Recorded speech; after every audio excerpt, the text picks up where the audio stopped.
तो angular momentum एक physical quantity है, वेक्टर है, एल से डिनोट करते थे, और of a particle, angular momentum में पार्टिकल मान लीजिए अबाउट पॉइंट ए निकालना है, तो यहाँ पे कोई पार्टिकल है बी पॉइंट पे एम मास का, अभी वेलोसिटी से इधर जा रहा है, तो इसके लिनियर मोमेंटम को उसी डायरेक्शन में एम बी बोलते हैं। अब कहीं पे पॉइंट ए है, इसके बाद एंगुलर मोमेंटम निकालना है, तो इसको ए से बी को मिला देते हैं और R vector cross P vector कर देते हैं, तो angular momentum about point A निकल आता है। Angular momentum about point A निकल आता है। अब इसी में डाटा अगर सिंपल दिया हुआ है, खाली सिर्फ डिस्टेंस दिया हुआ है, इस लिनियर मोमेंटम वाले लाइन को आगे पीछे बढ़ा दिए, जिधर वो जा रहा था अभी वेलोसिटी से, उस लाइन को आगे पीछे बढ़ा देते हैं और यहाँ से परपेंडिकुलर डाल देते हैं। ये परपेंडिकुलर डिस्टेंस इनटू पी को सिंपली कर देंगे तो angular momentum about point A निकल जाएगा। ये सिंपल फॉर्मूला, और वेक्टर फॉर्म में सब चीज दिया हुआ है क्वेश्चन में, तो वेक्टर स्टाइल से करेंगे। अगर ये परपेंडिकुलर डिस्टेंस और मास वेलोसिटी दिया हुआ है तो इससे करेंगे। डायरेक्शन इसमें देख सकते हैं, आर पे भी वेलोसिटी से एक पत्थर मारिएगा तो इस तरह से रोटेट करेगा। दाहिने हाथ को मोड़ेंगे, राइट हैंड का थंब अंदर जाएगा तो अंदर की तरफ डायरेक्शन होगा। अब वेक्टर फॉर्म में लिखने से ऑटोमेटिकली डायरेक्शन आ जाएगा। ये angular momentum about point A हुआ। दूसरा, angular momentum of a particle about line A B निकालना है। मान लीजिए कोई लाइन है, अबाउट ए पॉइंट था, ये about a line A B निकालना है, तो उस लाइन पे एक पॉइंट लेकर के हम लोग, तो मान लीजिए एक पार्टिकल है बी पॉइंट पे, अबाउट लाइन ए सी निकालना है, about line A C. B point पे एम मास का एक पार्टिकल बी वेलोसिटी से जा रहा है, इधर ही की तरफ इसका लिनियर मोमेंटम हो गया एम बी। अब अगर कोई लाइन ये ए सी है और इसके अबाउट आपको एंगुलर मोमेंटम निकालना है लाइन के अबाउट, तो इस लाइन पे कोई एक पॉइंट ए लेकर के इसको बी से मिला देते हैं, आर वेक्टर बन जाता है, आर क्रॉस पी कर देते हैं, तो इस पॉइंट के अबाउट एंगुलर मोमेंटम आ गया। ये पॉइंट इसी लाइन पे होना चाहिए। अब इसका प्रोजेक्शन ले लेते हैं एसी पे, तो एल ए जितना आया उसका डॉट लेते हैं, इधर की तरफ यूनिट वेक्टर कैलकुलेट कर लेते हैं एसी कैप, इसके यूनिट वेक्टर से डॉट प्रोडक्ट ले लेंगे तो उसका प्रोजेक्शन मिल जाए। ये कहलाएगा angular momentum about along line AC, along line AC.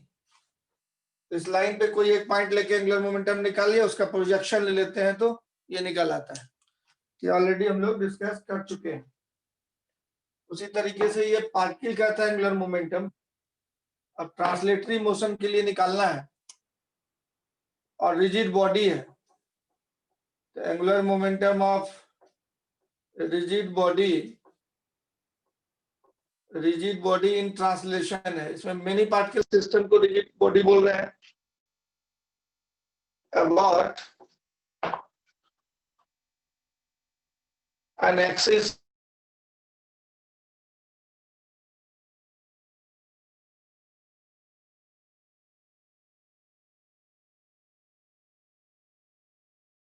and passing through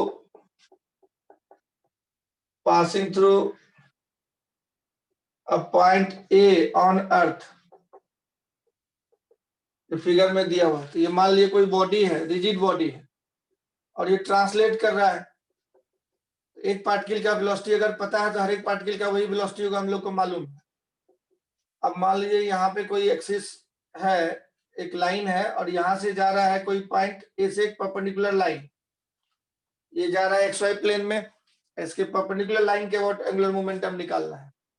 तो क्या करते हैं हम लोग, सेंटर ऑफ मास को उठा लेते हैं, सिर्फ एक पार्ट, ये सिर्फ ट्रांसलेट कर रहा है, रोटेट नहीं कर रहा है, ये आगे की तरफ सिंपली जा रहा है, ट्रांसलेट कर रहा है। तो इसके एक पार्टिकल को, जो सेंटर ऑफ मास वाला पार्टिकल है, उसको उठा लेते हैं और उसका मोमेंटम निकाल लेते हैं। उसका वेलोसिटी वीसीएम है, तो मोमेंटम हो जाएगा इसका m इंटू वीसीएम। अब ए पॉइंट के अबाउट निकालना है एंगुलर मोमेंटम, इस लाइन को पीछे बढ़ा दीजिए, यहाँ से परपेंडिकुलर डाल दीजिए, तो सिंगल पार्टिकल का जैसे निकालते थे उसी तरीके से निकाल देंगे। इससे जाते हुए एक्सिस के अबाउट एंगुलर मोमेंटम आ जाए, ए से जाता हुआ axis passing through A, axis through A and perpendicular to plane of motion, perpendicular to plane of motion. Angular momentum का एल सिंबल होता है, तो ये आ गया आर इंटू एमबीसीएम, सिंपली कर देंगे, इस तरह का डायरेक्शन हो जाएगा अंदर की तरफ। तो अंदर की तरफ एंगुलर मोमेंटम डायरेक्शन हुआ, इसलिए एक्सिस के अलॉन्ग प्रोजेक्शन उसका इतना ही रह गया, तो सिंगल पार्टिकल में कन्वर्ट कर देते हैं और एंगुलर मोमेंटम निकालते हैं। ट्रांसलेटरी मोशन के लिए कोई बॉडी का एंगुलर मोमेंटम निकालना है। दूसरा, अगर रोटेट कर रहा है कोई body, angular momentum of rigid body in rotation, rigid body in rotation में है about a fixed axis, rigid body in rotation about a fixed axis, stationary axis के अबाउट निकालना है एंगुलर मोमेंटम। तो बॉडी रोटेट कर रहा है और ये एक्सिस है, मान लीजिए ए बी एक्सिस के अबाउट रोटेट कर रहा है ये बॉडी पूरा का पूरा, ऐसे एंगुलर वेलोसिटी ओमेगा दिया हुआ है। इस एक्सिस के अबाउट एंगुलर मोमेंटम हम लोग बहुत सिंपल इसी एक्सिस के about moment of inertia into omega से निकाल लेते हैं। जिस एक्सिस के अबाउट निकालना है एंगुलर मोमेंटम वो रोटेशन एक्सिस, तो उसी के अबाउट मोमेंट ऑफ इनर्शिया निकाल के और हम लोग एंगुलर मोमेंटम निकाल लेते हैं। तो ये हम लोग समझ गए, ये रोटेशन में एंगुलर मोमेंटम आई ओमेगा से निकलेगा, ट्रांसलेशन में आर इंटू एमबीसीएम से निकलेगा। ऊपर ट्रांसलेशन है, ये रोटेशन है, आर इंटू एमबीसीएम से ट्रांसलेशन में निकले। नेक्स्ट, आर इंटू एमबीसीएम से ट्रांसलेशन में निकले। नेक्स्ट जो है हम लोग रोटो ट्रांसलेटरी मोशन के लिए ये भी पढ़ चुके हैं, angular momentum of a body in rotational motion तो पढ़ ही लिया। अब अगर रोटेट भी करे ट्रांसलेट भी करे, इन रोटो ट्रांसलेटरी मोशन मतलब रोलिंग मोशन, रोटो ट्रांसलेट मोशन, इसको रोलिंग मोशन भी बोलते हैं। रिजिड बॉडी है, बहुत सारे पार्टिकल का कलेक्शन है, तो मान लीजिए तो किसके अबाउट निकालना है, about an axis passing through a point, passing through a point about an axis perpendicular to plane of motion, perpendicular to the plane of motion, perpendicular to the plane of motion and passing through a point on the earth,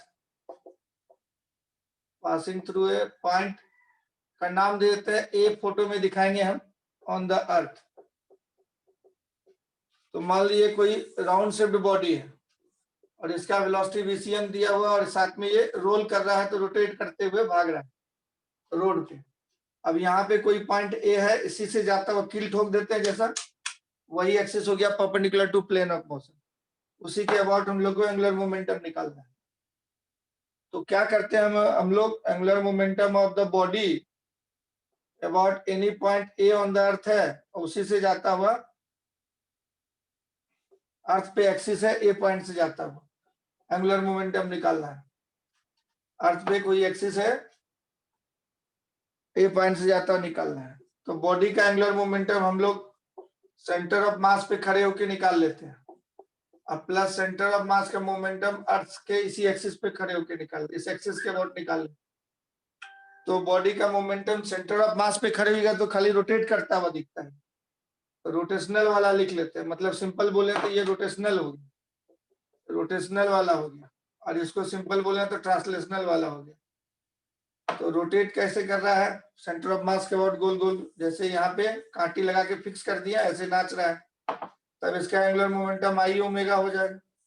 centre of mass के about नाच रहा था, तो centre के मास के about angular momentum निकालने के लिए moment of inertia centre of mass के अबाउट लिखे, तो रोटेशन वाला यही फॉर्मूला होता था। अब ट्रांसलेशन वाला जो है, तो ट्रांसलेशन वाला में एक पार्टिकल बनाते हैं सेंटर ऑफ मास का, कितने से भाग रहा है, वीसीएम से, तो इसका मोमेंटम क्या हो जाएगा, एमबीसीएम। अब ये एक्सिस जो है यहाँ से परपेंडिकुलर एक्सिस पे पॉइंट लेके परपेंडिकुलर डाल दिए, ये दूरी हम लोग को आर दिख रहा है, ये वाला दूरी आर दिख रहा है, तो वही दूरी आर ले ली। R इंटू एमबीसीएम कर देते हैं, ये ट्रांसलेशन वाला, तो ये प्लस ये दोनों लिखना है, तो R इंटू एमबीसीएम कर देते हैं। इस तरह से रोटेशन प्लस ट्रांसलेशन मिला के टोटल एंगुलर मोमेंटम निकल गया पूरे बॉडी जो रोल कर रहा था, रोलिंग मोशन इस तस्वीर में। अब कोई स्टूडेंट बोलेगा कि सर अगर राउंड शेप्ड बॉडी नहीं है, राउंड शेप्ड बॉडी नहीं है तो कैसे निकलेगा एंगुलर मोमेंटम? तब उसके लिए हम लोग जो है एक रॉड को लेके देख लेते हैं। क्या कर लेंगे हम लोग, एक रॉड को लेके देख लेंगे एंगुलर मोमेंटम। एंगुलर मोमेंटम एक रॉड को देख के हम लोग देख लेंगे। Angular momentum of A rolling body था, तो कोई रॉड अगर हो तो उसका एंगुलर मोमेंटम कैसे निकालेंगे? मान लीजिए ट्रांसलेट भी कर रहा है और रोटेट भी कर रहा है, तो how to find the angular momentum?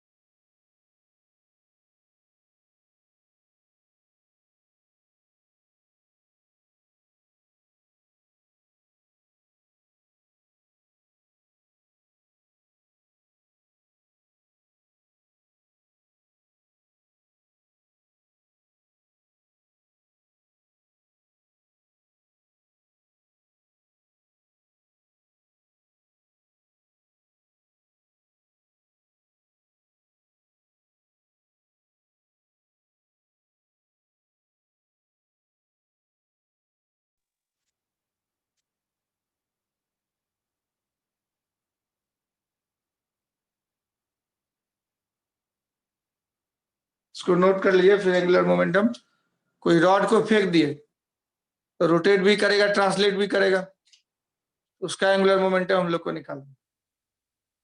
तो दूसरा एग्जांपल दिखा रहे हैं, यही रोलिंग मोशन का, रोटो ट्रांसलेटरी मोशन का। मान लीजिए कि एक रॉड है और रॉड को हम लोगों ने फेंक दिया।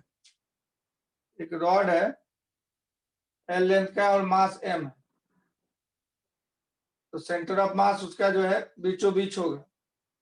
टोटल लेंथ था एल, तो आधा हो गया एल बाई टू, आधा हो गया एल बाई टू। ये वेलोसिटी वीसीएम है किसी टाइम टी में, इसी टाइम इसका एंगुलर मोमेंटम निकालना है।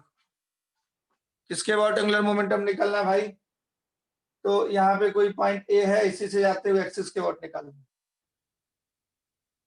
तो सेंटर ऑफ मास पे बैठ जाएंगे तो रॉड फिक्स हो जाएगा, खाली गोल गोल नाचता हुआ दिखे। तो सेंटर ऑफ मास के अबाउट एंगुलर मोमेंटम हो गया आईसीएम इंटू ओमेगा। साथ में ये भाग रहा है, तो भाग रहा है तो इसका मास एक ऐसा हो गया और वीसीएम से भाग रहा है, और ये लेंथ यहाँ से यहाँ तक एल बाई टू हो गया, तो ये हो जाएगा L by two into MBC, translatory वाला। ये ट्रांसलेटरी होगा। रोटेटरी का मतलब हो गया कि रॉड यहाँ फिक्स हो गया ऐसे, और इस सर्किल में ये नाच रहा है, इस सर्किल में ये नाच रहा है, ऐसा हो गया रोटेशन वाला। इस तस्वीर को तोड़ के दो तस्वीर में ऐसे बदल सकते हैं। सेंटर ऑफ मास पे खड़े होगा तो ये खाली गोल गोल नाचता हुआ दिखे, ऐसे इस तरह से नाचता हुआ दिखे। रॉड भाग रहा है, फेंक दिए हवा में तो भागता हुआ दिख रहा है। ये नाचता हुआ और प्लस भागता हुआ, this equal to this to motion. अब इसके लिए आई ओमेगा, इसके लिए L by two into MBC. समझ में आ रहा है? तो यस लिखिए, मिटाना है तो ओके लिखिए। रॉड का moment of inertia ML square by 12 हो जाता है सेंटर मास के परपेंडिकुलर एक्सिस के बाद।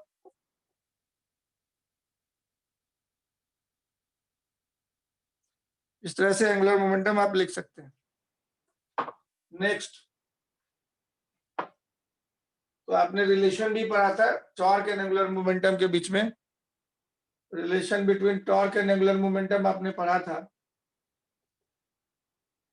Torque and angular momentum of rigid body, जिसमें कि आपने बोला था कि भाई torque equal to DL by D होता है, न्यूटन सेकेंड लॉ कहलाता है। और रोटेशनल मोशन इसको बोलते हैं Newton second law for rotational motion. और आपने पहले ट्रांसलेटरी मोशन में पढ़ा था force equal to rate of change of momentum. एक सेकेंड में कितना मोमेंटम चेंज हो रहा है वो फोर्स का मेजरमेंट करता है, net external force. Internal force का सम जीरो होता है, उसी तरह से नेट इंटरनल टॉर्क का सम 0 होगा। ये एक्सटर्नल टॉर्क जो लगेगा, टोटल एक्सटर्नल टॉर्क, वो इक्वल टू हो जाता है dl/dt। उस तरह से नेट एक्सटर्नल फोर्स जितना लगेगा वो हो जाता है dp/dt। इस तरह से टॉर्क और एंगुलर मोमेंटम में हम लोग रिश्ता निकालते हैं।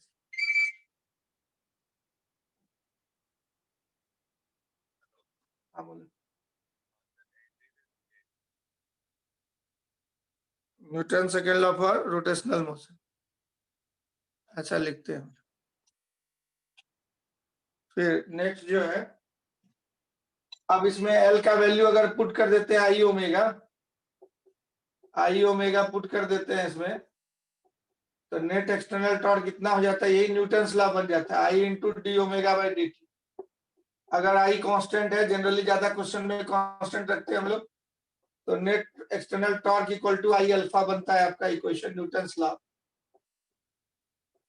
इसमें डी बाई डी टी आप एम बी बोलते थे, तो मास अगर कांस्टेंट है तो बाहर चला आता है, एम ए बन जाता है। ये अगर मास कांस्टेंट है तो एम ए बन जाता है। ये न्यूटन सेकेंड लॉ निकल के आता है, इसमें भी न्यूटन सेकेंड लॉ निकल के आता है। दो पार्ट में इसको हम लोग किए। अगर मोमेंट ऑफ इनर्शिया कांस्टेंट है तो सिर्फ आई अल्फा लिखना है, और मोमेंट ऑफ इनर्शिया अगर वेरी करता है तो एक टर्म और आ जाएगा। अगर मोमेंट ऑफ इनर्शिया वेरी करता है तब जब डिफरेंशिएशन करते हैं तो यू इंटू वी टाइप से करते हैं, I into D omega by D T plus omega into D I by D T. ये पूरा लॉ लगेगा, I alpha plus omega into D I by D.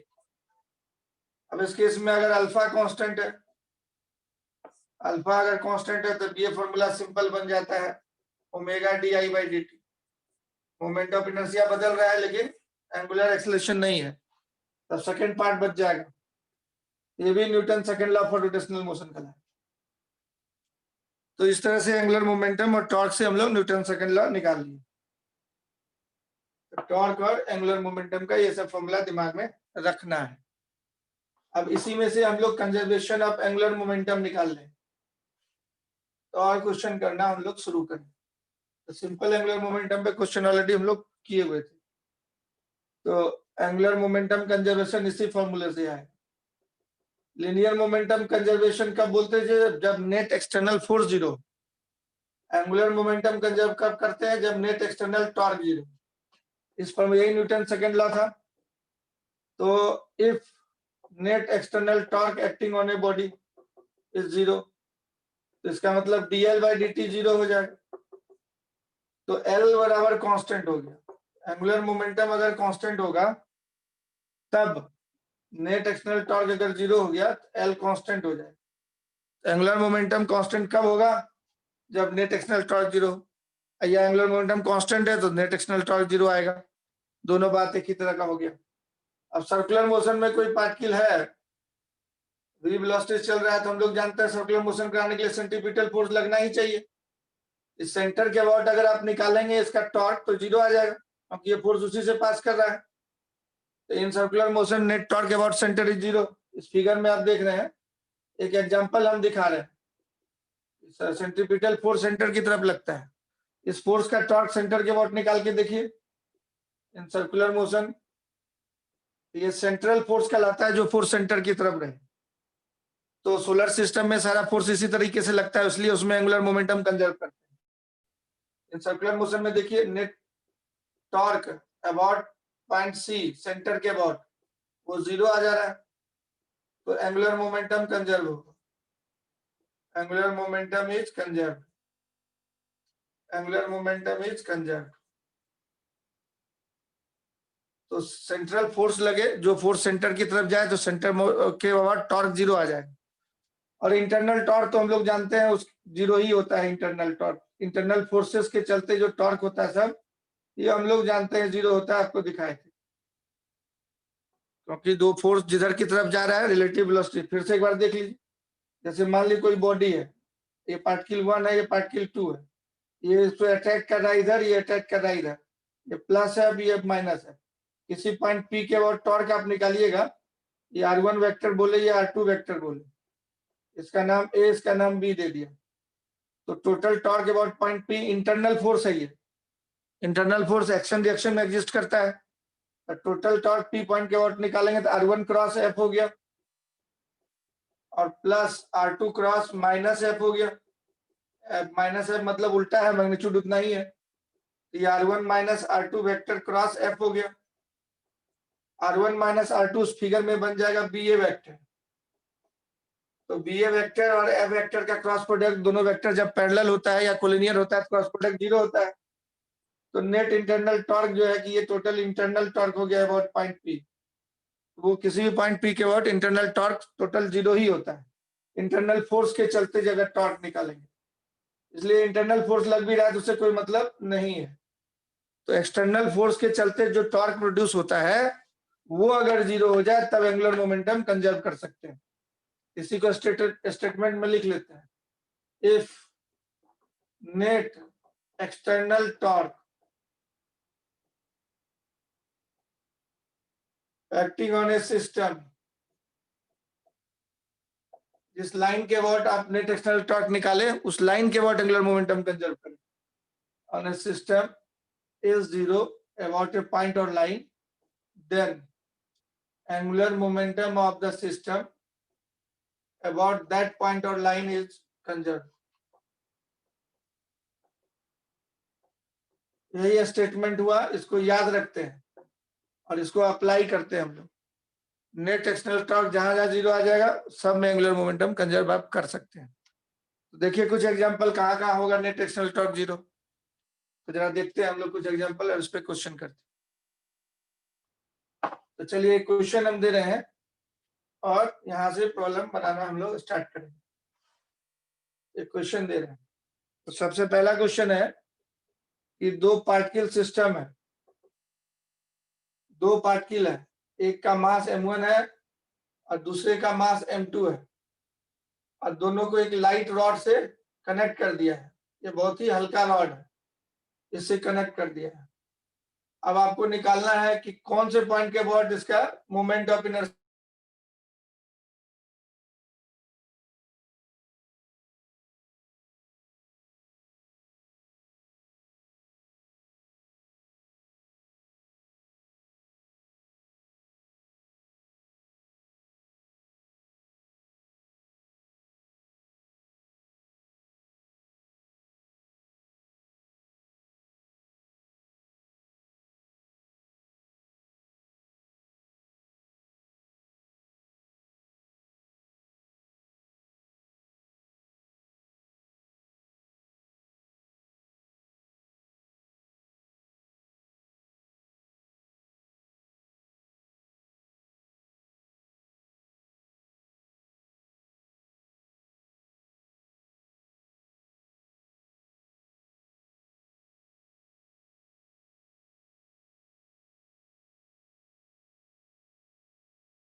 Clear है? ऑडियो वीडियो,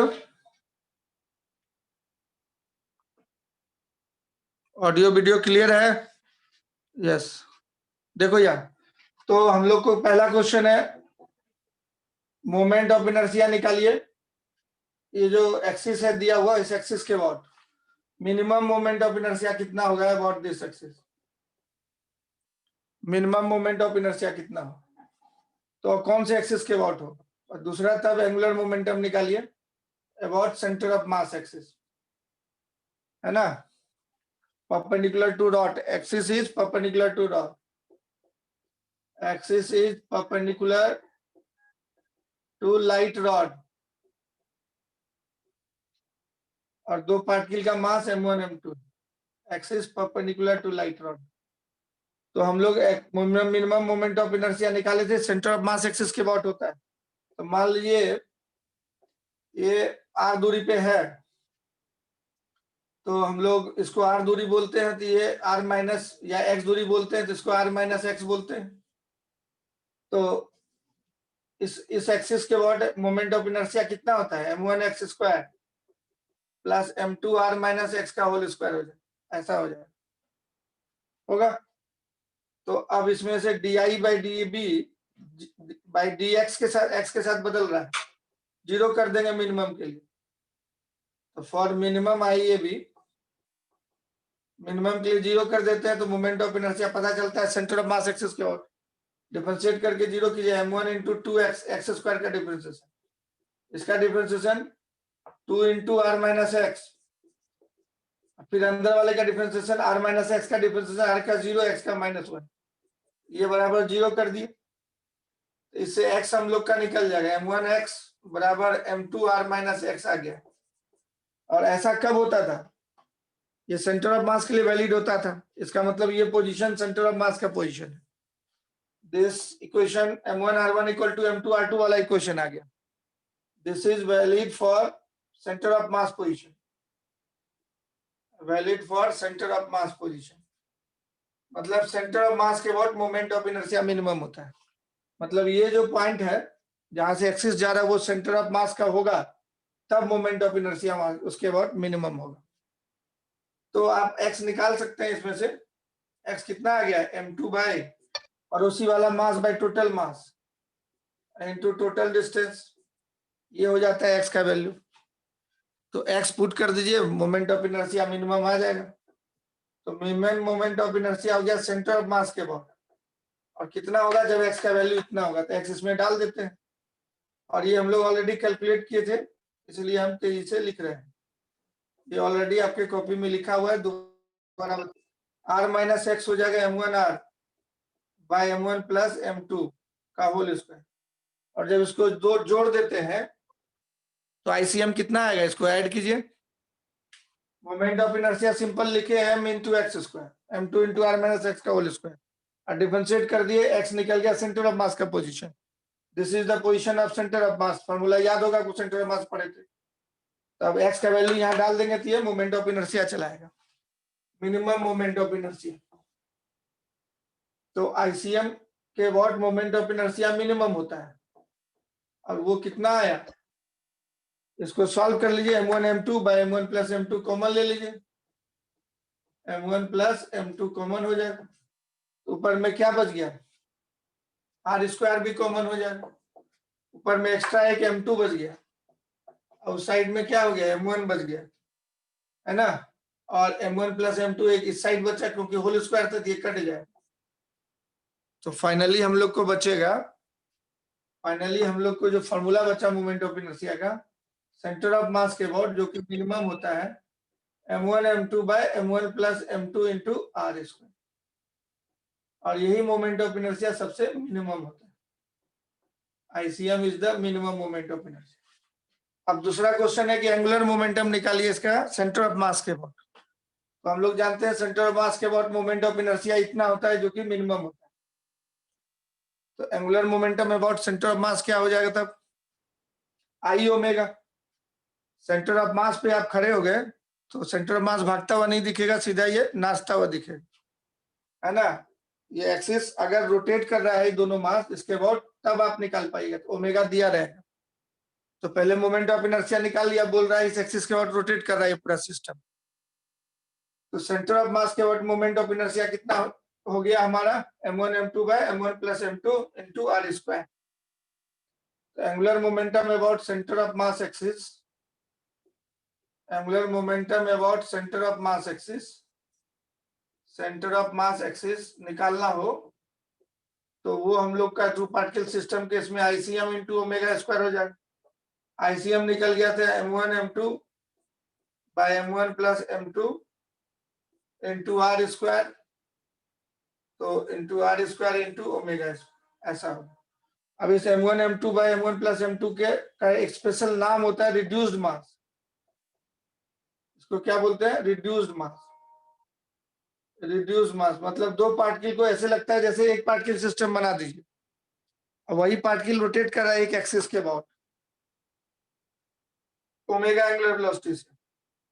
तो angular momentum निकाल लीजिए, मतलब इस फोटो को समझ सकते हैं कि दो पार्टिकल को एक पार्टिकल बना, उसका मास म्यू बोले, और एक्सिस से r दूरी पे रख के, r दोनों के बीच का डिस्टेंस था, इसको इसके बाद नचा दिए, पार्टिकल नाच रहा है इस एक्सिस के बाद, इसका कितना आ जाएगा angular momentum, moment of inertia I हो जाएगा म्यू, केजी मास था, mu r square into omega square, I omega आएगा ना, सॉरी ओमेगा स्क्वायर नहीं, आर पे स्क्वायर होगा, आई ओमेगा होता है एंगुलर मोमेंटम, आईसीएम हो गया इतना इनटू ओमेगा।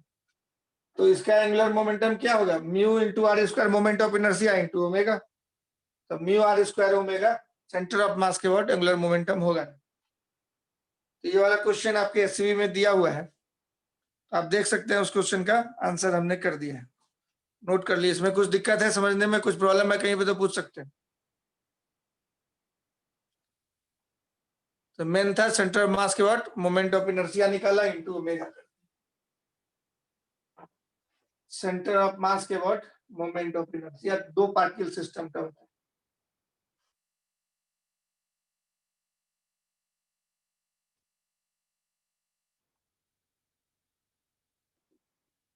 तो examples of conservation of angular momentum आप देख सकते हैं। Conservation of angular momentum, examples of conservation of angular momentum, एक दो एग्जांपल देखिए आप, फिर क्वेश्चन आप बनाइए। तो एग्जांपल नंबर 1 हम जरा दिखा रहे हैं आपको। मान लीजिए जो अपना अर्थ है, अर्थ हम लोग जानते हैं कि अर्थ जो है सॉलिड है और अपने एक्सिस पे 24 घंटे में रोटेट कर जाती है अपने खुद के एक्सिस पे।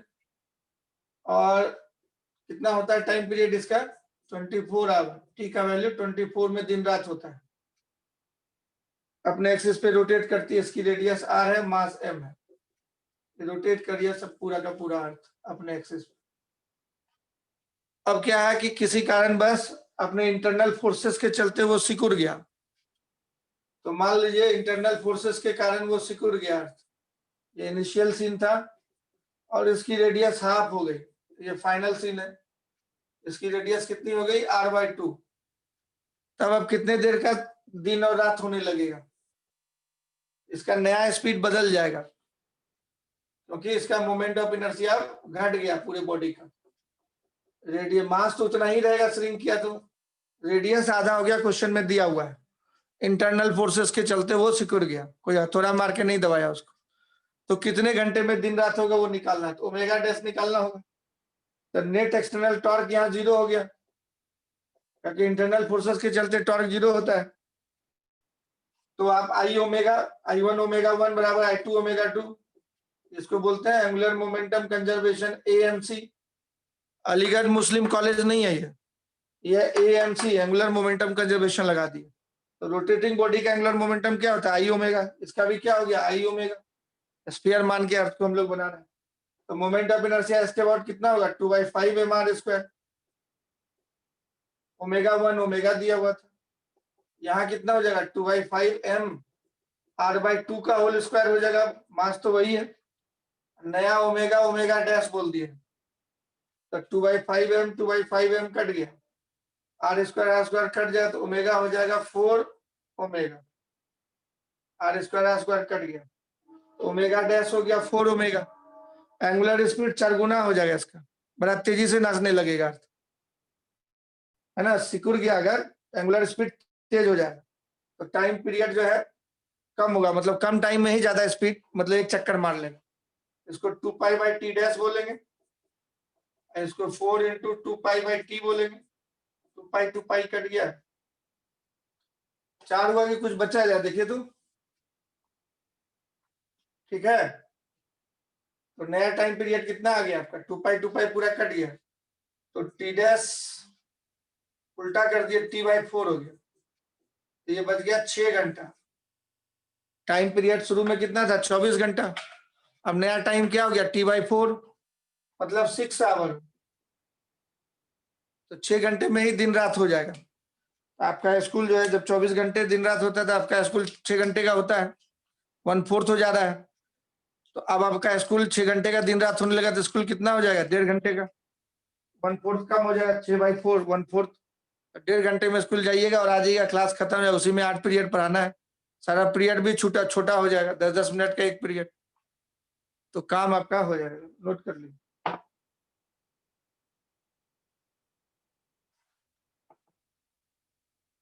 ये एंगुलर मोमेंटम पे इस क्वेश्चन को। दूसरा क्वेश्चन देखिए, तो बैलेट डांसर को आपने देखा होगा, एग्जांपल 2, बैलेट डांस आपने देखा होगा, तो बैलेट डांसर के लिए केस देखिए कहानी। तो ये बैलेट डांस कर रही है एक लेडी, और जो है अपने हाथ को फैलाए हुए है, अपने हाथ को फैलाए हुए और डांस कर रही है। ये अपने हाथ को फैलाए हुए और डांस कर रही है, और इसका स्पीड अभी जो है रोटेशनल स्पीड ω1 है। अब अपने मोमेंट ऑफ इनर्शिया इस एक्सिस के बाद I1 है। इनिशियल सीन ऐसा है, इनिशियल सीन ऐसा है। अब अपने स्पीड को बढ़ाने के चक्कर में ये अपने हाथ को मोड़ लेती है, इंटरनल फोर्सेस के चलते अपने हाथ को बेंड किया, तो अब इसका स्पीड बढ़ जाएगा। जैसे ही अपने हाथ को मोड़ेगी तो स्पीड इसका बढ़ जाएगा। क्यों? क्योंकि मोमेंट ऑफ इनर्शिया घट जाएगा, क्योंकि मोमेंट ऑफ इनर्शिया घट जाएगा, है ना। तो मोमेंट ऑफ इनर्शिया घट जाएगा। अपने हाथों को अब मोड़ ले रही है। अब जो ये हाथ था इसको बेंड कर लिया, अपने हाथों को मोड़ लिया, तब सारे पार्टिकल नजदीक आ गए। इसका स्पीड अब ω2 हो जाएगा, मोमेंट ऑफ इनर्शिया इसका घट गया। ये फाइनल सीन है। तो क्या किया इसने, सेम एक्सिस के बाद अपना एंगुलर स्पीड बढ़ाने के चक्कर में अपने हाथों को बेंड कर लिया। अब ये सब जो पार्टिकल है इस एक्सिस से कम दूरी पे m1r1² + m2r², ये ज्यादा दूरी पे था, m1r1² + m2r2² करके मोमेंट ऑफ इनर्शिया निकालिएगा।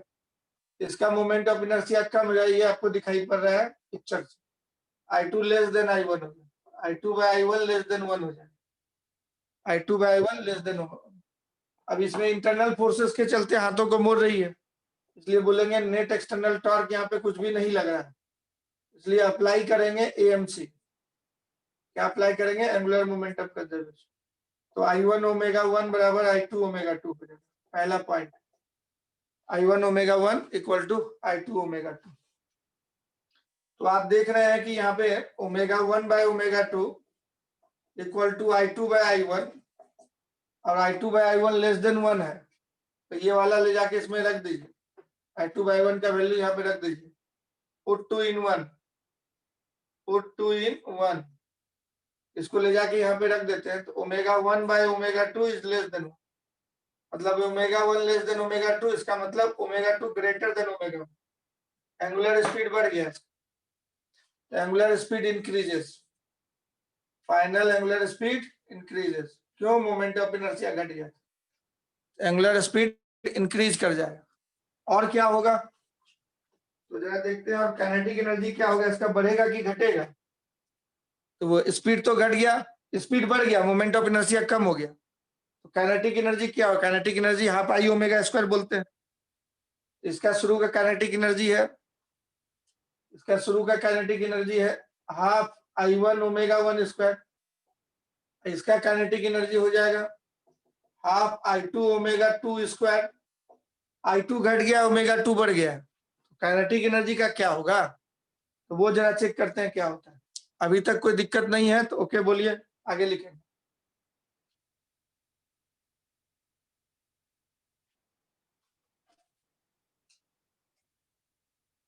जितने स्टूडेंट्स हैं सभी लोग अपना अपना रिस्पॉन्स देंगे, समझ में आ रहा है कि नहीं आ रहा है?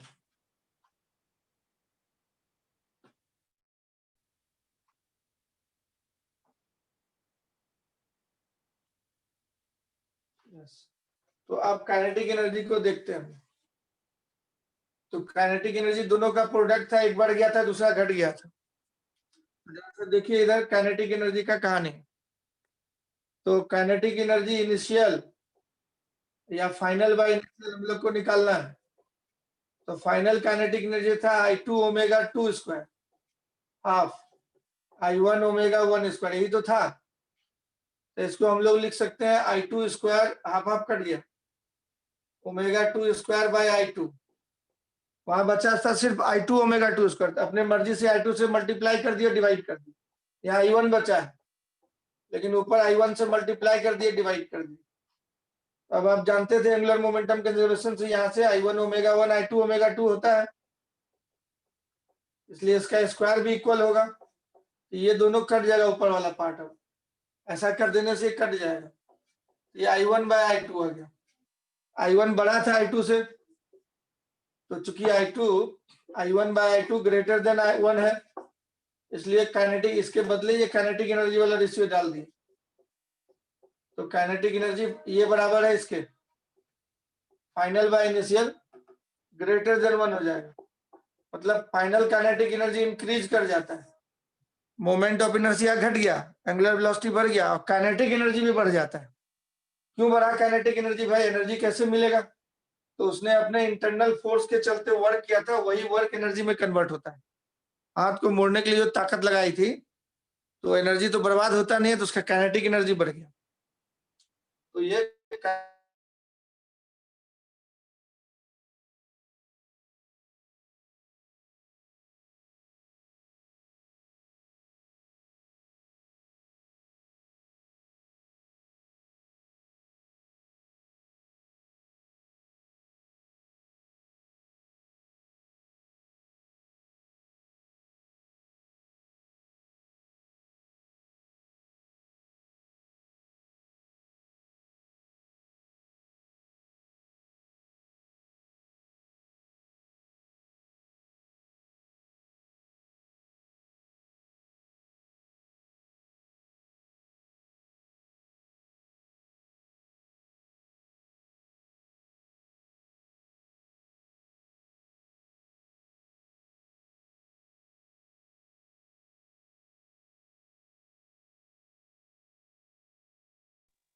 काइनेटिक एनर्जी बढ़ गया। नोट कर लीजिए।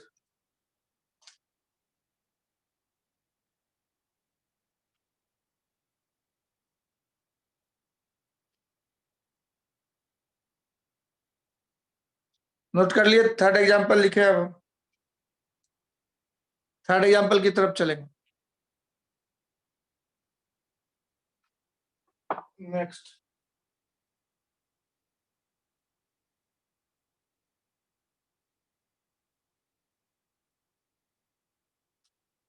Example 3।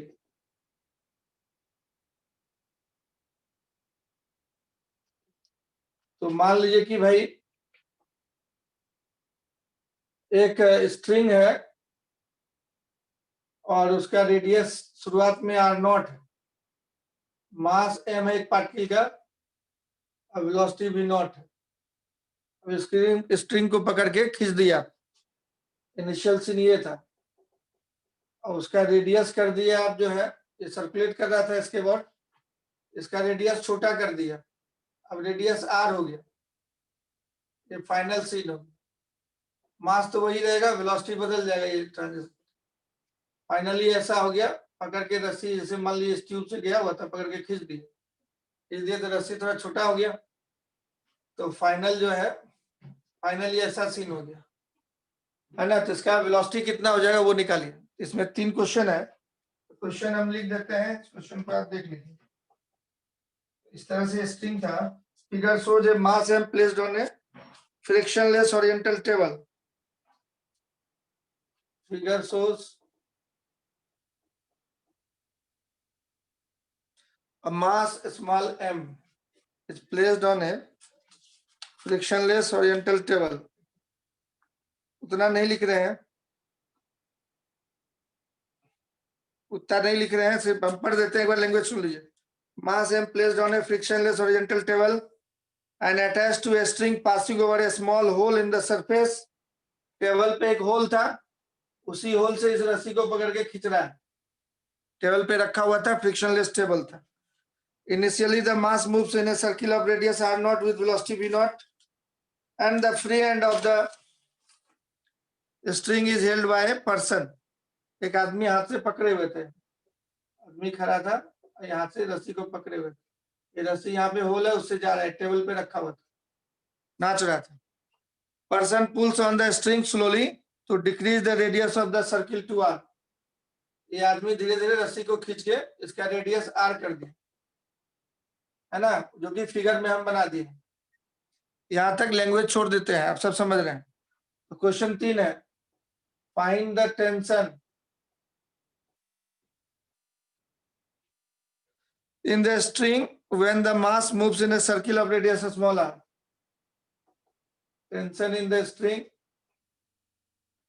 when the mass moves in a circle of radius small r. Moves in a circle of radius small r. शुरू में r नॉट रेडियस था, बाद में कम हो गया, r not r is less than r not, radius कम हो गया। रस्सी को खींच लिया, टेबल पे छेद था, ऐसे रस्सी पकड़ के खींचते जा रहा है, कम करते जा रहा है, जिसमें r रेडियस है उसमें। दूसरा पूछ रहा है, calculate the change in kinetic energy. Calculate the change in kinetic energy. Change in kinetic energy of the mass. Calculate the change in kinetic energy of the mass. चलिए बनाइए दो क्वेश्चन फटाफट जल्दी से।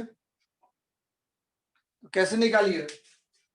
तो पहले तो ये रेडियस से निकालना होगा। पहला क्वेश्चन वो हो सकता था, फाइंड द रेडियस है, ये दिया हुआ है आपको, गिवन है, इसमें सारा चीज आपको कैलकुलेट करने के लिए मान लीजिए बोलता है, तो कैसे निकालिए? आदमी ऐसे खींच रहा है तो फोर्स टेंशन ऐसे लगेगा, यहाँ पे देख रहे हैं इसी में, टेंशन फोर्स ऐसे लगेगा। जब आदमी खींच रहा है, रस्सी को यहाँ से होल था, ऐसे पकड़ के खींच रहा है, टेंशन टी ऐसे लगेगा, यहाँ पॉइंट का नाम सी दे देते हैं। तो इस टेंशन फोर्स के चलते टॉर्क सेंटर के अबाउट 0 हो जाए। और सर्कुलर मोशन के लिए आप जानते हैं कि टेंशन इक्वल टू mv²/r होना चाहिए। सेंटीपिटल फोर्स करा रहा है रेडियस r में, तो सेंटीपिटल फोर्स mv²/r होना चाहिए। तो v कैसे निकालेंगे? The net torque about centre is 0, centre is 0। कैसे हुआ 0? तो फोर्स उसी से पास कर रहा है, ये टेंशन फोर्स है, उसी से पास कर रहा है। So apply AMC, apply AMC, centre के about angular momentum conservation, about centre CM. तो सी के अबाउट सेंटर के अबाउट एंगुलर मोमेंटम कंजर्वेशन लगाइए। तो इसका एंगुलर मोमेंटम क्या होगा? एक पार्टिकल है, वी वेलोसिटी से घूम रहा है, आर इंटू एम बी, तो शुरू में angular momentum r naught into m v naught हो जाएगा। बाद का वो एंगुलर मोमेंटम क्या होगा? आर इंटू एम बी, ऐसा हो जाए।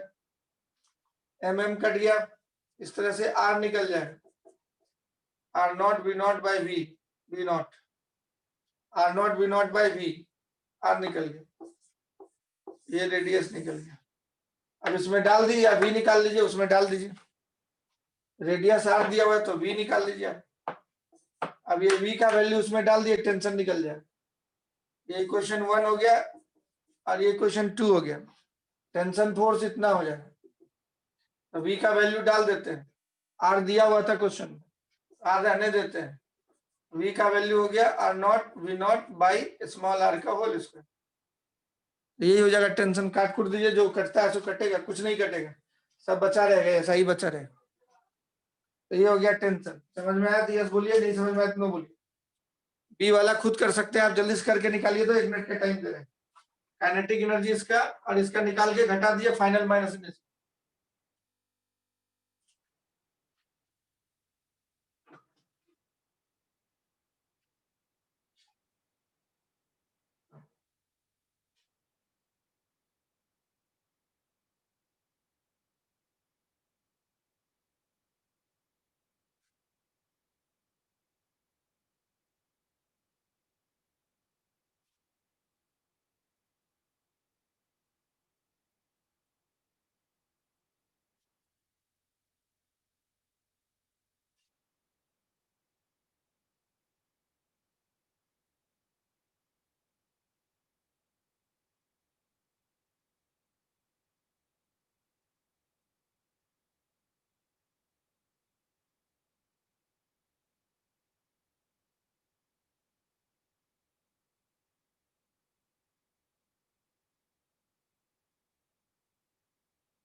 तो चेंज इन काइनेटिक एनर्जी हम लोग निकालेंगे, तो फाइनल वाला माइनस इनिशियल वाले को चेंज बोलते हैं। फाइनल सिचुएशन का हाफ एम बी स्क्वायर हो गया, इनिशियल का half m v naught square हो गया। अभी निकाले हुए थे, यहाँ से ये डाल दीजिए, हाफ एम बी लीजिए तो v naught square r naught square by r square ऐसा होगा, minus half v naught square. R दिया ही है क्वेश्चन में, निकल गया आंसर। एलसीएम एलसीएम अपना को जो कॉमन है निकाल के आप सजा सकते हैं, यही आंसर हो जाएगा। स्मॉल आर दिया ही था क्वेश्चन, तो half m v naught square बाहर आ गया, तो बच गया आर नॉट बाय आर छोटा हो गया, तो उसका होल स्क्वायर माइनस। तो this is the change in kinetic. समझ में आ गया? अगला एग्जांपल देखते हैं, समझ में आ गया तो ओके लिखिए, अगला क्वेश्चन करें। अगला एग्जांपल देंगे एंगुलर मोमेंटम कंजर्वेशन।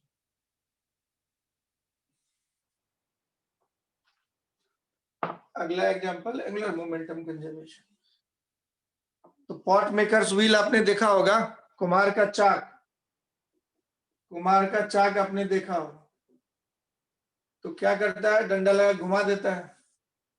तो मान लीजिए डंडा बाद में हटा लिया, ये अपना रोटेट कर रहा है किसी टाइम टी पे, ये वाला जो है डिस्क रोटेट कर रहा है, इसके सेंटर ऑफ मास से जाता हुआ एक्सिस दिख रहा है प्लेन के परपेंडिकुलर, ओमेगा 2 स्पीड से रोटेट कर रहा है, इसका मोमेंट ऑफ इनर्शिया I2 है। और नीचे में दूसरा जो है कि उसी तरह का डिस्क है, और ये भी उसी के एक्सिस के अबाउट, जैसे वो एक्सिस था उसी एक्सिस के अबाउट ये भी रोटेट कर रहा है ना। तो इसका एंगुलर स्पीड दिया हुआ है ओमेगा 1, ज्यादा स्पीड से ये नाच रहा है, और इसकी रेडियस है R2, इसकी रेडियस है R1। मोमेंट ऑफ इनर्शिया इसी एक्सिस के अबाउट, सेंट्रोइडल एक्सिस के अबाउट I1 है।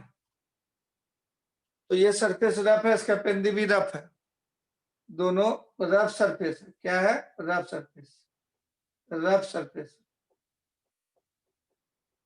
इनिशियली यही सीन है, आप देख रहे हैं दोनों नाच रहा है अपने अपने एक्सिस पे इंडिपेंडेंट, आजाद होके। कैसे नाच रहा है वो एरो से दिखाया हुआ है, इस तरह से ये रोटेट कर, सेम ले लिया आसानी से समझाने के लिए, इस तरह से ये रोटेट कर रहा है।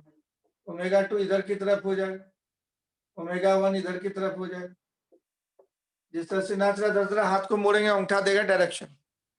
अब क्या कहता है फाइनली, इसको जेंटली इसमें लाके रख दिए, बहुत सावधानी से स्थिर से रख दिए, कोई झटका उटका बगैर लगाए, जेंटली सिंपली इस पे रख देते हैं। तो फाइनल एंगुलर वेलोसिटी क्या हो जाएगा? अगर इस डिस्क पे उसको लाके रख दिए, छोटे वाले को बड़े वाले पे रख दिए, ऐसे रख दिए जेंटली, तो हम लोग को निकालना है कि इसका दोनों का स्पीड फाइनल क्या होता है, दोनों का स्पीड फाइनल सेम हो जाए, तो वही निकालना है कि कितना हो जाए। ठीक है, तो जरा कैलकुलेट की, जल्दी से लिखिए इसको और मिटाएं हम।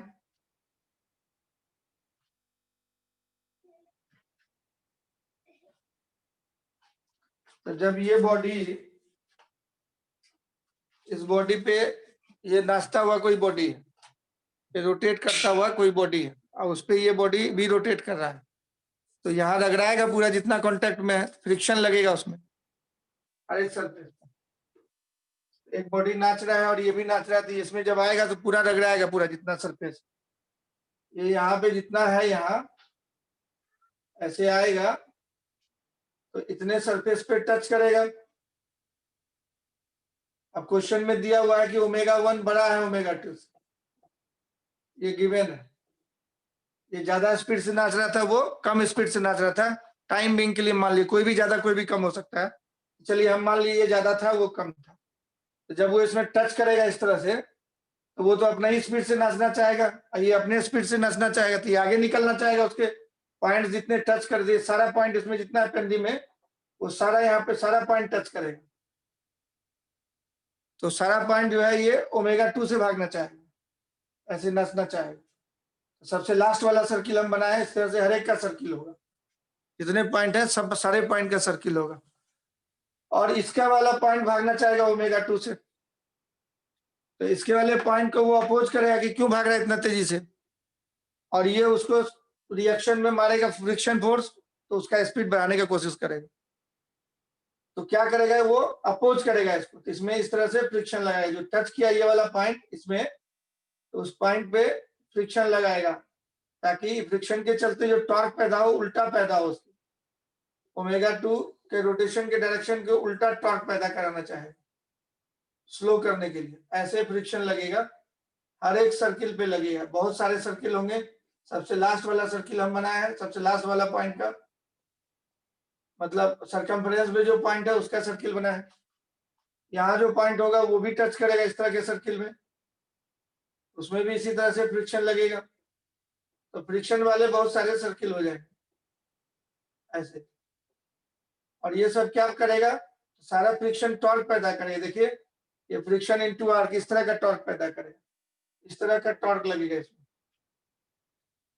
ये इस तरह का टॉर्क पैदा करेगा। नाच रहा था ऐसे, एंटी क्लॉकवाइज क्लॉकवाइज टॉर्क पैदा किया, स्लो होगा ये धीरे धीरे। एक्शन हुआ, उसने एक्शन कर डाला ऐसे। ये सब क्या है, फ्रिक्शन है। फ्रिक्शन इनटू इसका रेडियस जो भी होगा, फ्रिक्शन इनटू आर, अंदर वाले सर्किल का रेडियस कम होगा, उसके अंदर वाले सर्किल का और कम होगा। यहाँ पार्टिकल का छोटे सर्किल में होगा, यहाँ पार्टिकल और छोटे सर्किल में, यहाँ पार्टिकल और छोटे सर्किल में। इस तरह से हजारों लाखों करोड़ों अनेकों सर्किल होंगे। जितना टच कर रहा है यहाँ से यहाँ तक में बहुत सारे सर्किल्स होंगे, और सब सर्किल टॉर्क टोटल मिला के टाउ पैदा करेगा उल्टा। एक्शन हुआ तो इसमें रिएक्शन लगेगा इसी तरीके से। तो इसमें फ्रिक्शन जो है पैदा करेगा। कोई भी एक सर्किल लेके हम दिखाते हैं, जितना टच कर रहा है सब पे। इसमें इधर लग रहा था फ्रिक्शन, ऊपर में वो पॉइंट टच कर रहा था यहाँ पे, तो इसमें उधर लगेगा फ्रिक्शन उल्टा। इस तरह से उल्टा फ्रिक्शन इसमें लगेगा। अब ये फ्रिक्शन क्या करेगा, एक टॉर्क पैदा करेगा उस एक्सिस के बाद, और ये फ्रिक्शन का टॉर्क हो जाएगा सपोर्टिंग, इसी तरह का टॉर्क पैदा कर देगा। इसको प्लस टॉ बोले तो इसको ये, इसी को माइनस बोलिए तो वो प्लस टॉ बोलिए, वो सपोर्ट कर रहा है। इक्वल अपोजिट होगा, क्योंकि जितने सर्किल्स इसमें थे उतना सर्किल उसमें भी है। इसमें भी फ्रिक्शन लगेगा नीचे पेंडिंग, ऐसे फ्रिक्शन लगे, ऐसे फ्रिक्शन लगे पेंडिंग, तो वो भी टॉर्क पैदा करेगा। इस तरह का सबसे लास्ट वाला सर्किल ऐसे होगा, पेंडिंग में फ्रिक्शन लग रहा है। इस तरह के सर्किल सारा होंगे, तो उसमें टॉर्क पैदा करेगा। ये टॉर्क इसका स्पीड बढ़ाएगा। अगर दोनों को सिस्टम मान लें हम लोग, इस पे जितना टॉर्क पैदा हुआ और इस पे जितना टॉर्क पैदा हुआ, दोनों जोड़ेंगे तो क्या हो जाएगा, जीरो हो जाएगा। दोनों टॉर्क जोड़ेंगे तो क्या हो जाएगा, जीरो हो जाएगा। अकेला अकेला सिस्टम मानेंगे तो टॉर्क लगता रहेगा, जैसे स्पीड इसका बढ़ेगा इसका स्पीड घटेगा। लेकिन दोनों को सिस्टम मान लेंगे, फ्रिक्शन के चलते टॉर्क जो लग रहा था वो इंटरनल फोर्स में आ जाएगा। दोनों को सिस्टम मान लेंगे तो वो जो जिसको हम सिस्टम माने उसके अंदर की कहानी हो जाएगी, तो वो इंटरनल फोर्स कहलाएगा। इंटरनल फोर्स हो गया फ्रिक्शन, उसके चलते टोटल टॉर्क इंटरनल टॉर्क हो गया। टाउ और माइनस टाउ मिलके कैंसिल हो जाएगा, तो टोटल टॉर्क कैंसिल हो जाएगा। तो taking disc 1 and 2 as a system, 1 and 2 as a system, तो नेट एक्सटर्नल टॉर्क हो गया जीरो। अकेला अकेला लिखते तब ये एक्सटर्नल टॉर्क, तभी इसका फ्रिक्शन उसमें लग रहा था, उसका फ्रिक्शन इसमें लग रहा था, तो ये अप्लाई कर रहा था उस पर फ्रिक्शन, वो अप्लाई कर रहा था इसमें, बाहर वाला चीज अप्लाई कर रहा था फ्रिक्शन, तो वो एक्सटर्नल फोर्स। तो इंटरनल और एक्सटर्नल फोर्स कहलाता है, सिस्टम मानने पे डिपेंड करता है। अगर आप इसको अकेले सिस्टम मानिएगा तो ये फ्रिक्शन फोर्स इसने अप्लाई किया था उस पर, चूंकि ये सिस्टम से बाहर है इसलिए वो एक्सटर्नल फोर्स कहलाएगा, और उसने अप्लाई किया था इस पे तो फ्रिक्शन एक्सटर्नल फोर्स कहलाएगा। लेकिन दोनों को सिस्टम मान लेंगे तो यही फ्रिक्शन इंटरनल फोर्स कहलाने लग गया, और ये टॉर्क इंटरनल टॉर्क कहलाने लगा, सम टोटल जीरो हो गया। तो अब क्या हो गया, तो so we can apply LMC, we can apply AMC, angular momentum conservation. इसी एक्सिस के बाद टॉर्क जीरो था, तो चलिए इनिशियल एंगुलर मोमेंटम बोलिए टोटल, दोनों को सिस्टम माना, फाइनल बोलिए टोटल। तो सिर्फ रोटेट कर रहा था आई ओमेगा होता है, तो पहले वाले का I1 ओमेगा 1, दूसरा वाला उसी सेंस में नाच रहा था I2 ओमेगा 2। बाद में इसका मोमेंट ऑफ इनर्शिया टोटल हो गया, सेम एक्सिस के अबाउट है, I1 प्लस I2, और दोनों कॉमन स्पीड से नाचने लगेगा, इसको कॉमन स्पीड बोलेंगे। जैसे मान लीजिए शुरू में 50 था रेडियन पर सेकंड से नाच रहा था, और ये मान लीजिए 30 रेडियन पर सेकंड से नाच रहा था, तो ये टॉर्क लगने के चलते इसका स्पीड घट के 40 हो गया, और ये टॉर्क लगने के चलते उसका स्पीड बढ़ के 40 हो गया। जब दोनों सेम स्पीड से आ जाएगा तो कोई एक दूसरे पे टॉर्क फिर नहीं लगाएगा, तो सेम स्पीड से नाचता रहेगा, फिर स्पीड घटेगा नहीं बढ़ेगा नहीं, तो कॉमन स्पीड पे आकर के फाइनल हो जाएगा। और कॉमन स्पीड से दोनों नाचते रहेगा। तो I1 plus I2 into omega is the common speed. इस तरह से कॉमन स्पीड ओमेगा निकल आता है यहाँ से। तो कॉमन एंगुलर स्पीड ओमेगा हो जाएगा, एंगुलर स्पीड ओमेगा हो जाएगा I1 omega 1 plus I2 omega 2 by I1 plus I2। In elastic collision में आप पढ़े थे कि दो मास सीधा v वेलोसिटी से v1 u1 u2 से जाता था और टकराने के बाद दोनों एक वेलोसिटी से जाने लगता था। तो m1 u1 plus m2 u2 equal to mu करते थे, m1 plus m2 into u करते थे। तो वहां क्या आता था m1 u1 plus m2 u2 by m1 plus m2। तो यहाँ मास की जगह मोमेंट ऑफ इनर्शिया आया, u1 u2 की जगह ओमेगा 1 ओमेगा 2 आया। तो इलास्टिक कोलिजन जैसा कहानी है, दोनों अब एक ही साथ नाच रहा है। तो एंगुलर मोमेंटम, तो इलास्टिक कोलिजन में लॉस भी होता था काइनेटिक एनर्जी, तो यहाँ भी loss in rotational kinetic energy निकालें। तो पहला आपसे पूछता है दोनों रख दिए तो कितना वेलोसिटी से नाचेगा, तो यही आंसर होगा। अब दूसरे क्वेश्चन में ये उल्टा शुरू में दिया रहता, तब यहाँ क्या लिखते हैं I1 ओमेगा 1 ऐसे नाच रहा है, देख रहे हैं फोटो में इस तरह से, और ये उल्टा दिया रहता तो यहाँ माइनस लिखते। अभी दोनों सेम डायरेक्शन में है, तो ये भी सेम डायरेक्शन में आएगा एंगुलर मोमेंटम। अगर ये उल्टा देता तब क्या होता, ये उल्टा नाच रहा होगा मान लिया 20 से और ये 50 से ऐसे, तो पहले उसको 0 करेगा, फिर अपने स्टाइल में अपने रंग में रंगेगा, अपने ही स्टाइल में ले जाएगा, जो ज्यादा वाला उसके में आ जाएगा। तो अब क्या होगा, नेट एंगुलर मोमेंट टॉर्क हम लोग देखते हैं कि क्या होता है, नेट टॉर्क हम लोग देखते हैं कि 0 होता है कि नहीं होता है। तो 0 हो गया, इसलिए हम लोग एंगुलर मोमेंटम का यूज करें। तो ये I1 माइनस तब हो जाता है, यहाँ पे ये माइनस हो जाता है उल्टा, I1 omega 1 minus I2 omega 2 by I1 plus. तो जब एक दूसरे पे रख देंगे तो फ्रिक्शन टॉर्क लगाएगा, स्पीड स्लो करने में काम आएगा। तो दोनों को सिस्टम माने तो नेट टॉर्क 0 हो जाने से एंगुलर मोमेंटम कंजर्व हो, ओमेगा का वैल्यू निकल गया। अब loss in kinetic energy, friction के चलते लॉस होगा काइनेटिक एनर्जी। फ्रिक्शन क्या करेगा, टॉर्क तो पैदा किया ही, एक में उल्टा एक में उल्टा, एक का स्पीड बढ़ाया दूसरे का स्पीड घटाया, और साथ में रगड़ाने से हीटिंग इफेक्ट होगा। आपको रोड पे बैठा दिया जाए, गोल गोल घुमा दिया जाए, तो क्या होगा, नीचे लहर जाएगा, पूरा गर्म हो जाएगा, हीटेड हो जाएगा। तो उसी तरीके से ये भी रगड़ाने से हीटेड हो जाएगा, गर्म हो जाएगा ये, और हीट एनर्जी कुछ लॉस हो जाएगा वातावरण में, है कि नहीं। तो जो ये इसका अपना रोटेशनल काइनेटिक एनर्जी है, that has been some part of this kinetic energy has been converted into heat energy. तो फ्रिक्शन का लेना देना हीट एनर्जी से भी है, वो वर्क करेगा, उसके चलते हीट एनर्जी में कन्वर्ट होगा कुछ, तो लॉस होगा एनर्जी। तो लॉस इन काइनेटिक एनर्जी निकालते हैं। यहां तक आप समझ चुके हैं, यस और नो? ये कहानी समझ में आया?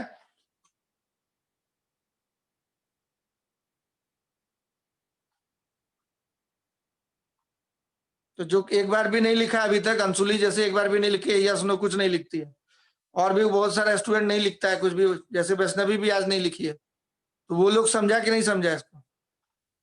श्रेष्ठा लिखी यस।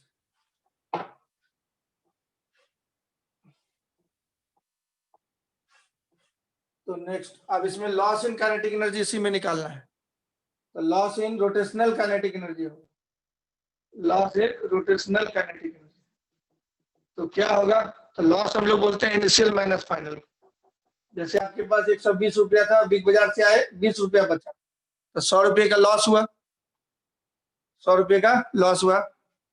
तो आप देखिए रोटेशनल काइनेटिक एनर्जी शुरू वाला माइनस फाइनल वाला रोटेशनल काइनेटिक एनर्जी, इसको घटा देना है।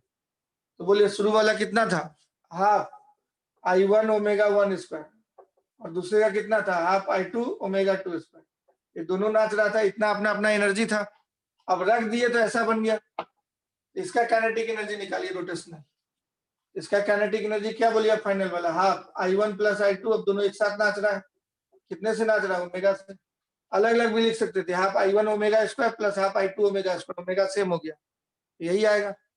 अब पुट कर देंगे इसमें ओमेगा का वैल्यू, ओमेगा भी हम लोग निकाले थे, I1 ओमेगा 1 I2 ओमेगा 2। ये स्कूल के एग्जाम के लिए इंपॉर्टेंट क्वेश्चन है, ये एग्जाम में पूछेगा आपको प्रूव करने के लिए, इसको लिख लीजिएगा, important for final exam of 11th class. Loss in rotational kinetic energy, loss in rotational kinetic energy हो गया था फाइनली। इसको माइनस डेल्टा के बोलते हैं, डेल्टा के, फाइनल माइनस इनिशियल को डेल्टा के बोलते हैं, इनिशियल माइनस फाइनल को माइनस डेल्टा के बोलते हैं। तो ये हो गया, तो loss in rotational kinetic energy कितना हो गया, इसमें रखना होगा, आराम से सॉल्व करना होगा। I1 ओमेगा 1 हाफ और I2 ओमेगा 2 हाफ कॉमन हो जाएगा, minus half I1 plus I2 omega square, तो I1 omega 1 plus I2 omega 2 by I1 plus I2 का होल स्क्वायर। इसका होल स्क्वायर खोलिए, सॉल्व कीजिए, एलसीएम लीजिए, देखिए कितना आता है। तो हाफ सब में कॉमन आ जाए, तो बचेगा I1 omega 1 square plus I2 omega 2 square, और यहां से ये I1 प्लस I2 का होल स्क्वायर है, I1 plus 1 I1 plus I2 cut जाएगा, तो बचेगा इसका ऊपर वाले का होल स्क्वायर खोल दीजिए, I1 omega 1 square plus I2 omega 2 square plus 2I1 I2 omega 1 omega 2, नीचे वाला हो गया एक I1 प्लस I2 बच गया। अब इसको इसके साथ मल्टीप्लाई करके इसको घटा देना है, जो बचेगा सो आंसर। यहां तक समझ गए तो ओके लिखिए, आगे लिखेंगे तब एलसीएम लेंगे हम लोग, एलसीएम लेके खुद भी सॉल्व कर सकते।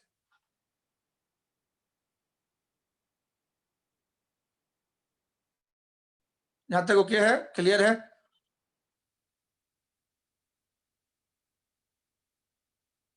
अब एलसीएम लीजिए, सॉल्व कीजिए, जल्दी से एलसीएम लेना शुरू कीजिए। एलसीएम लेते हैं हम लोग, तो माइनस डेल्टा के रोटेशनल हो गया, हाफ कॉमन आ गया, ये I1 पहले दोनों में मल्टीप्लाई होगा, I1 square omega 1 square plus I1 I2 omega 2 square, फिर I2 मल्टीप्लाई होगा, I1 I2 ओमेगा 1 स्क्वायर, फिर I2 मल्टीप्लाई होगा, I2 स्क्वायर ओमेगा 2 स्क्वायर, और ये लास्ट वाला जो है वो माइनस करके खोल देंगे, तीनों जगह माइनस हो जाएगा, तो minus I1 square omega 1 square minus I2 square omega 2 square minus 2I1 I2 omega 1 omega 2 whole divided by I1 plus I2 बच गया। अब जो कटता है काटिए, ये कट गया, इससे ये प्लस माइनस जाएगा, ताजमहल काट दीजिए, ऊपर में I1 I2 इसमें भी है, इसमें भी है, इसमें भी है, बाहर निकाल लीजिए, ये हो गया हाफ I1 I2, नीचे वाला I1 प्लस I2 इधर ही ले आए, वहां क्या बच गया, omega 2 square plus omega square minus 2 omega 1 omega, ये कितना आ गया, half I1 I2 by I1 plus I2, और ये ओमेगा 1 माइनस ओमेगा 2 का होल स्क्वायर। तो this is the loss in continuity. तो इन इलास्टिक कोलिजन में जो हम लोग पढ़े थे उसी तरह का फॉर्मूला आ गया, half M1 M2 by M1 plus M2 U1 minus U2 का होल स्क्वायर होता था। तो यहाँ उसी तरह से M1 M2 की जगह क्या है, I1 I2 है, U1 U2 की जगह ओमेगा 1 ओमेगा 2, तो फाइनल आंसर हो गया half I1 I2 by I1 plus I2 into omega 1 minus omega 2 का होल स्क्वायर, यही हो गया आंसर। यहां तक हम सॉल्व कर दिए, आपको खुद सॉल्व करना चाहिए, तो आप इसको जल्दी से नोट कीजिए, नोट करके हमको बताइए, ओके कीजिएगा तो फिर मिटाएंगे।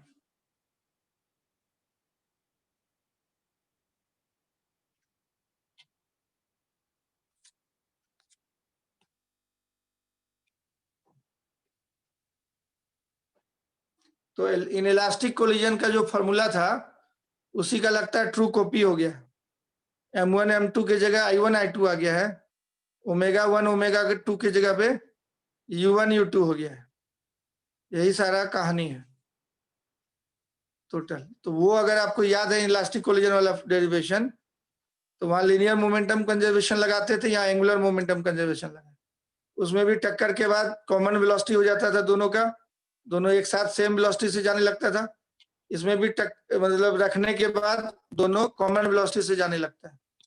तो it is the xerox copy of inelastic collision. तो these are the examples of inelastic, मतलब ये एंगुलर मोमेंटम कंजर्वेशन। अब हम लोग जो है आगे एक और क्वेश्चन देखते हैं एंगुलर मोमेंटम कंजर्वेशन, गौर से देखिए, एक और एग्जांपल एंगुलर मोमेंटम कंजर्वेशन पे देखते हैं। तो दूसरा एग्जांपल एंगुलर मोमेंटम कंजर्वेशन पे देखते हैं। मान लीजिए एक डिस्क है, और रेस्ट में है, डिस्क का मोमेंट ऑफ इनर्शिया आई है इस एक्सिस के अबाउट, इस डिस्क का मोमेंट ऑफ इनर्शिया आई है। और इस पे एक आदमी खड़ा है, एक बच्चा है, इसको पार्टिकल की तरह मान सकते हैं। इस बच्चे का मास 40 किलो है मान लीजिए, ये डिस्क का मास कुछ होगा, स्मॉल है, मोमेंट ऑफ इनर्शिया आई दिया हुआ है, तो मोमेंट ऑफ इनर्शिया दिया तो मास देने की जरूरत नहीं है, रेडियस आर है, मास अपने आप निकल जाएगा अगर जरूरत पड़ेगा तो, नहीं जरूरत पड़ेगा तो मास निकालने की जरूरत नहीं। इनिशियली ऐसा सीन था, सिस्टम इज रेस्ट, इनिशियली एक किड है of mass capital M is at rest on the rim of a disk of radius small r, radius capital R and moment of inertia I. Rest में अब question दे रहा है कि ये जो है बच्चा इस पे चलने लगा, इसके रिम के सरकमफ्रेंस के चारों तरफ घूमना चाहता है, ये relative to disc VR speed से चलने लगे। If the kid starts along the circumference of disk with a velocity vr in tangential direction,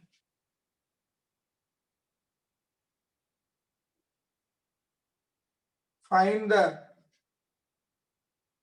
angular velocity of disk, find the angular velocity of disk, ये निकालना है।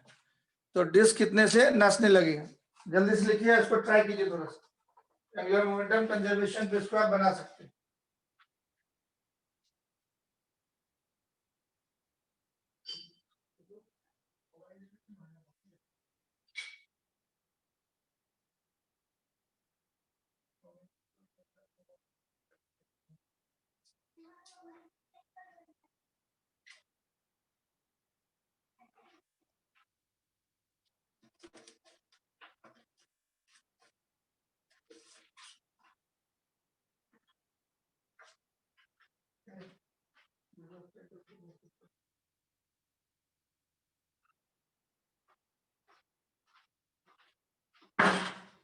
तो कैसे इसको solve करेंगे, ये सॉल्यूशन करते हैं हम लोग।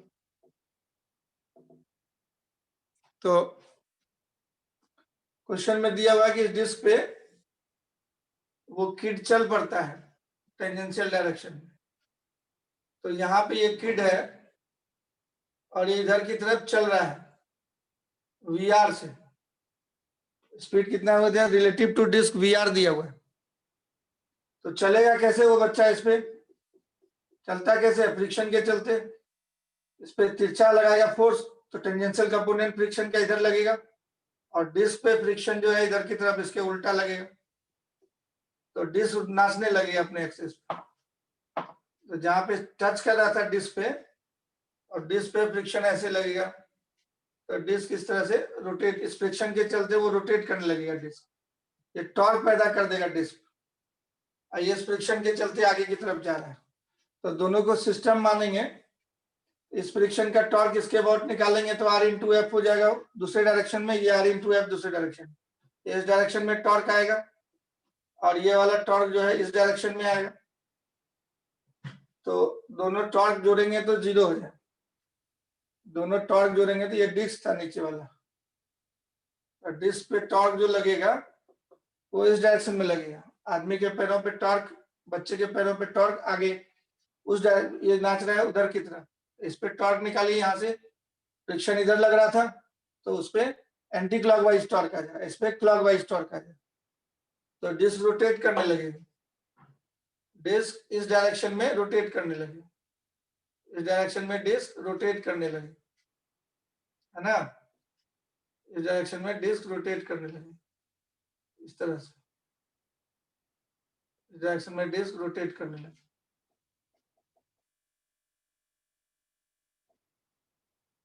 तो ओमेगा एंगुलर स्पीड इसका मान लेते हैं जमीन से देखने पे। Let omega be the angular velocity of disc as seen from earth, angular velocity of disk as seen from earth।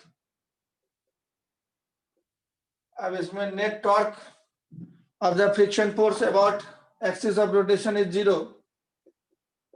Net torque about axis of rotation equal to 0।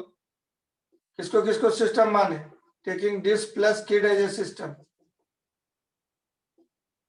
दोनों को मिला के सिस्टम माने तब टॉर्क 0 है। तो सिस्टम के लिए एंगुलर मोमेंटम कंजर्व रहेगा।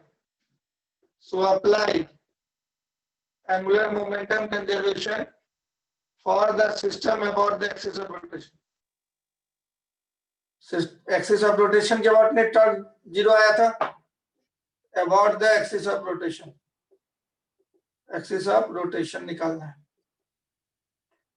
तो एंगुलर मोमेंटम कंजर्वेशन लगा दीजिए। तो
दिख रहा है, आवाज सुनाई पड़ रही है?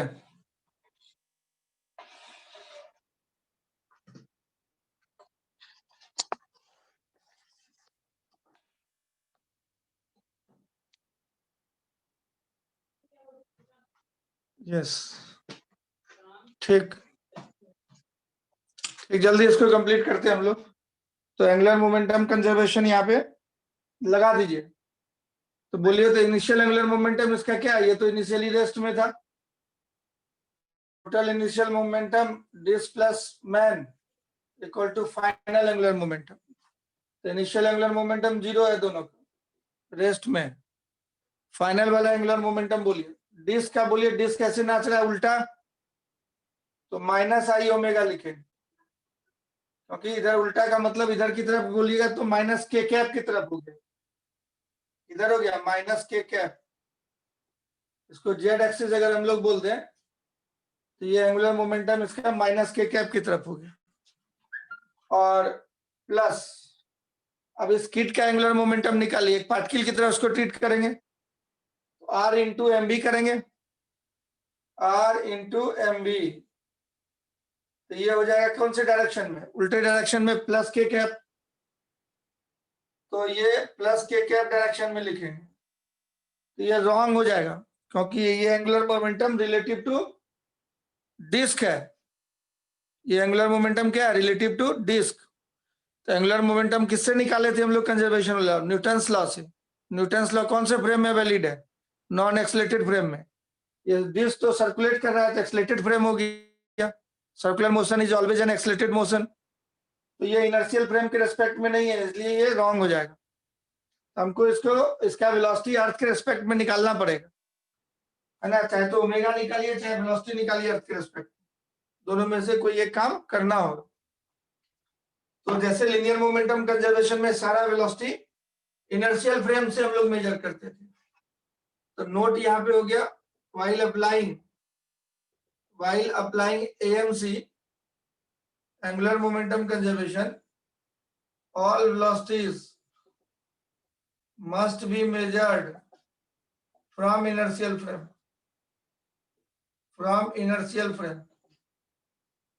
inertial frame से हम लोग को वेलोसिटी निकालना पड़ेगा। तो चलिए, मैन का वेलोसिटी, जो किट का वेलोसिटी है, रिलेटिव टू अर्थ निकालना होगा। इसको बोलेंगे किट का velocity relative to disc plus disc का velocity relative to earth, disc का वेलोसिटी रिलेटिव टू अर्थ। तो किट का वेलोसिटी रिलेटिव टू डिस्क तो वी आर दिया था हम लोग को, और डिस्क का वेलोसिटी देखिए, तो डिस्क ऐसे ओमेगा से नाच रहा है, तो जहां पे वो बच्चा खड़ा है उसका वेलोसिटी इधर कितना हो जाएगा? डिस्क का ओमेगा आर हो जाएगा, ओमेगा अर्थ के रिस्पेक्ट में था। तो किट का वेलोसिटी था टेंजेंशियली आगे और इसका है टेंजेंशियल पीछे, तो v माइनस ओमेगा हो जाएगा टेंजेंशियल डायरेक्शन, ईटी कैप की तरफ। समझ में आ रही बात? तो मैन का वेलोसिटी था उधर और डिस्क का वेलोसिटी ओमेगा हो जाएगा इधर, ये वाला वेलोसिटी डालना पड़ेगा यहाँ, इसलिए इसको मिटा रहे हैं और इसमें ये डिस्क के लिए लिखे थे और किट के लिए लिखेंगे तो क्या लिखेंगे? R into m v. तो v जो है, एम बी जो मोमेंटम जो होगा वो v अर्थ के रिस्पेक्ट वाला वेलोसिटी डालना होगा, v r minus omega r, और तब ये के कैप की तरफ इस तरह से हो जाएगा ऊपर की तरफ। ये हो गया एंगुलर मोमेंटम कंजर्वेशन। समझ में आई बात? ये जो डिस्कस किया अभी, यस और नो जल्दी बोलेगा। ये बात समझ में आई? ये वेलोसिटी किसके रिस्पेक्ट में निकालना होगा? अर्थ के रिस्पेक्ट में, तब एंगुलर मोमेंटम अर्थ के रिस्पेक्ट में निकलेगा। तो फाइनली हम लोग तब जो है, तो फाइनली अब इसको सॉल्व कर देंगे। जो ये क्वेश्चन आया, क्या इक्वेशन आया? 0 इक्वल टू आई ओमेगा में माइनस था प्लस आर इंटू एम और v r minus omega r था। अब इसको उस साइड ले जाइए, ओमेगा निकालना है ना। अब सॉल्व कर देंगे इसको, तो ये निकल आएगा, कितना हो जाएगा? आर एम वी आर हो गया, ओमेगा आर उधर चला गया और एम आर स्क्वायर इसमें मल्टीप्लाई है, यहाँ इधर भी इंटू ओमेगा कॉमन हो गया, ये एम आर इसमें मल्टीप्लाई एम आर स्क्वायर बन गया, उधर जाके कॉमन हो गया। इस तरह से ओमेगा निकल गया, R into M V R divided by I plus M R square. तो this is the final answer, this is the final answer. तो क्वेश्चन नंबर आप देखिए कितना सा 56 या 76 इस तरह से एफसीबी में है 56, उसको आप बनाइए, नोट कर लीजिए, ये सॉल्व कर लीजिए क्वेश्चन को, काम हो जाएगा। तो इतना ही रहने देते हैं आज का क्लास, इतना ही रहने देते हैं आज का क्लास।